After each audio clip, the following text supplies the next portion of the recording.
So its firepower was quite great. It relied on speed and heavy firepower for its own safety and to be able to perform reconnaissance missions and so forth. It would also be incredibly good for perimeter defence if you could position them hull down so that they weren't too vulnerable to incoming fire. It's an American-built vehicle but used by the British Army. The lighting set is a little different on a British Jeep to an American one. They've got a Butler blackout lamp rather than the American blackout lamps. I bought it a couple of years ago. As usual, it had all been done up in USA, so we took it back to original British. It's been to France, it's been all over the place. So yeah, it's a good old Jeep. What a cracking thing. It's a lovely thing, it really is. Now this is a much later vehicle, and I've said often about Land Rovers, as they go through their production period and they get more and more modern and modernised, they get heavier and bigger. You'll notice this is a little bit bigger than a wartime Jeep. It's got a few other modifications from a wartime Jeep.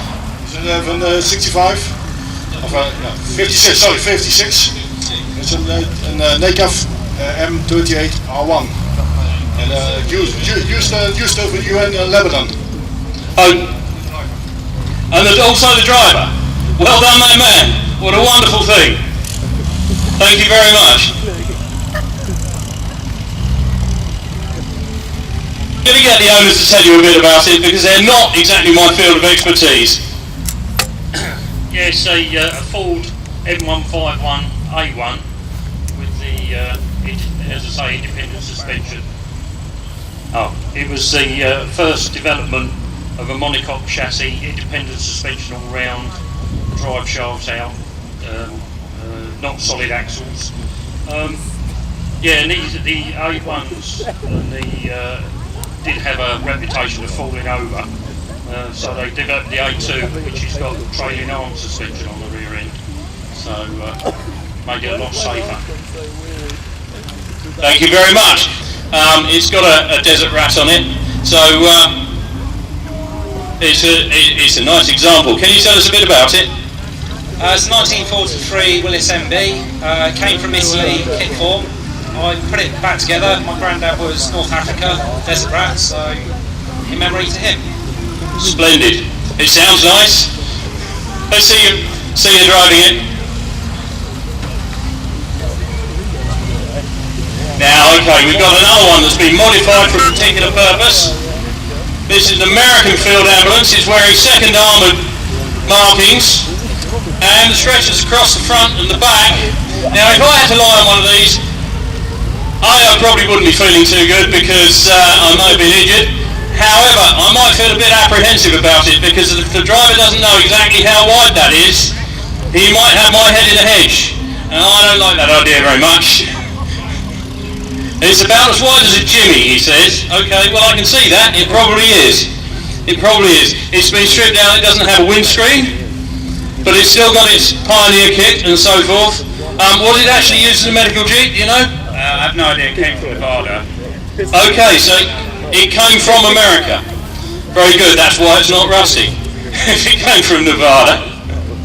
What a smashing thing. Thank you very much indeed.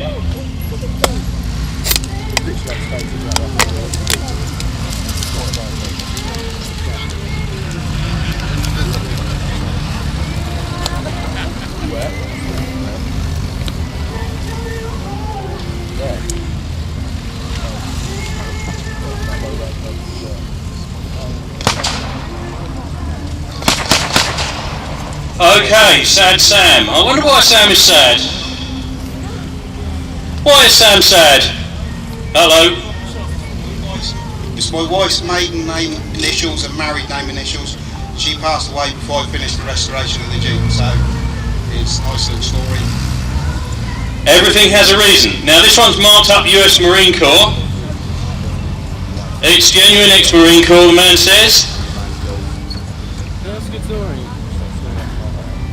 Okay, he's just handed me a picture of it with the paint stripped off with its original markings underneath. It's wonderful when you find things like this. I've got one vehicle of in my own collection where we found all its markings under successive layers of paint.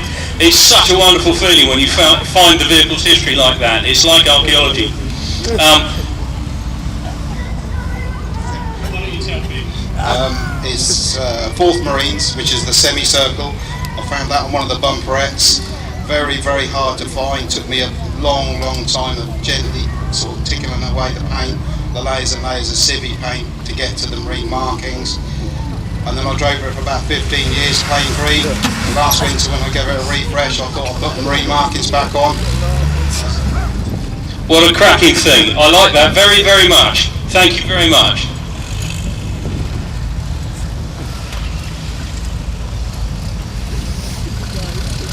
I want to see some air under some of these Jeeps. They're not trying hard enough over the bump.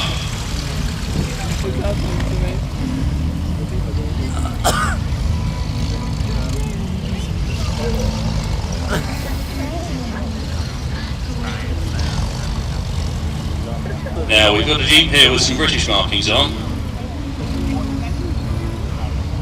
And its roof up. I don't blame him for that because it'll give him a bit of shade. Just a little bit. And it's interesting because it's got the expansion bottle on the front, which is a thing that was used often in the desert. Catches the water out of the radiator, allows it to turn from steam back into water so it can be reused. It's also got freewheel hubs on it. Nice modification, gives you a lot more to the gallon. It's a lot better for the front axle in terms of wear and so forth. And it's nice to see Jeeps marked in British markings. We like that. Can you tell us a bit about it? The markings for the Royal Artillery. This one came from Australia and it's in Royal Artillery markings. That's the tag sign, the 44 on the front. And yeah, what a nice thing. It's got a thing on the back here called a bustle rack. Now, a few years previously to World War II, about 50 years previously, it was a big thing for ladies to have a bustle under their skirt to make their bum look bigger. And this is what we call a Jeep bustle rack, because I guess the guys who drove Jeeps probably remember their grandmothers talking about them, had photographs of Victorian bustles and so forth, so that's what that is. Lets you carry a lot more equipment than you would normally get into a little tiny car like a Jeep. Okay.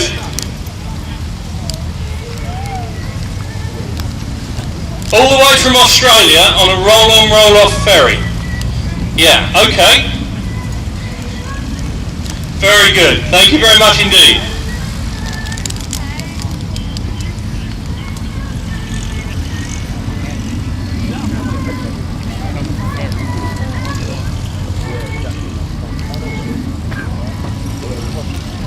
Well, I think we'll just see them driving around a bit more.